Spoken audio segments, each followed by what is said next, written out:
একটা একটা করে জিনিস গোছাচ্ছি কাজ করতে বসবো বলে, কিন্তু তখনই হলো গন্ডগোল।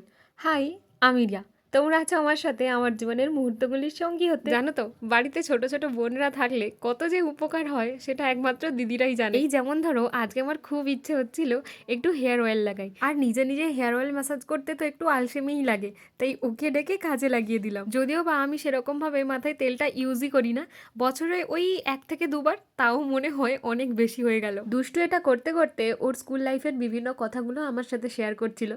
কিছু কথা শুনে আমার মনে হলো ওকে একটু জ্ঞান দেওয়া দরকার, তাই ওকে একটু জ্ঞানও দিয়ে দিলাম। জানো তো, কেউ আমার হেয়ারে এরকমভাবে মাসাজ করে দিলে আমার এত ভালো লাগে, মনে হয় সারাদিন এইভাবে মাসাজটা করতে থাকুক আর আমি বসে বসে একটু আরাম করি। সত্যিই মানে আমার এতটাই আরাম লাগছিল, মনে হচ্ছে ঘুমিয়ে যাই। না মানে বোনকে দিয়ে শুধু কাজ করায়নি, ওরও কাজ করে দিয়েছি একটু।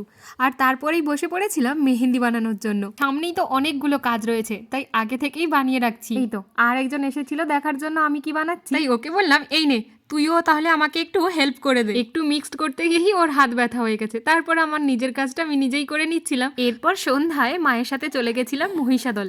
কারণটা তো তোমরা জানোই, সামনে আমাদের বাড়িতে কার্তিক পুজো, তাই আমার বাবার বাড়ি থেকে পুজোর জন্য কিছু কিছু জিনিস যাবে, সেটাই কেনাকাটা করছি আজ। পুজোর কেনাকাটা করার পর মা গেছিল মহিষাদলের মাছ বাজারে, সেখান থেকে ওই কিছু মাছ নিয়ে আমরা বাড়ি ফেরার পথে ভাবলাম যে বাড়িতে মোমো নিয়ে যাই, যেটা থাকে ওই মহিষাদল রাজ কলেজের ঠিক সামনে। আর নিয়ে আসার কারণ এই যে ইনি সপ্তাহ শেষে অফিস করে আজ শ্বশুর বাড়িতে এসছে, আসা মাত্রই খুব খিদে পেয়েছে, তাই গরম গরম খাওয়ার একটু ওর মুখে দিলাম, আর তারপর ফ্রেশ হয়ে বসে গেছে, তখনই ওর সামনে আমি এই মোমোগুলো নিয়ে গেলাম। আর ও ভেবেছে আমরা দুই বোনে হয়তো বাড়িতেই এইগুলো বানিয়েছি। যখনই আমি বললাম না, তখনই ও বুঝে গেছে তাহলে এটা কলেজের সামনের দোকানটার মোমো। আমরা দুজনে বসে বসে মোমো খাচ্ছিলাম, তখন আমার বোনকে অনেকবার করেই ডাকলাম, কিন্তু পড়াশোনা নিয়ে মা একটু বকাবকি করেছে বলে ওর একটু রাগ হয়েছে, তাই উঠে আসেনি। সেই জন্য কয়ালবাবু শালিকার রাগ ভাঙাতে শালিকাকে খাইয়ে দিল।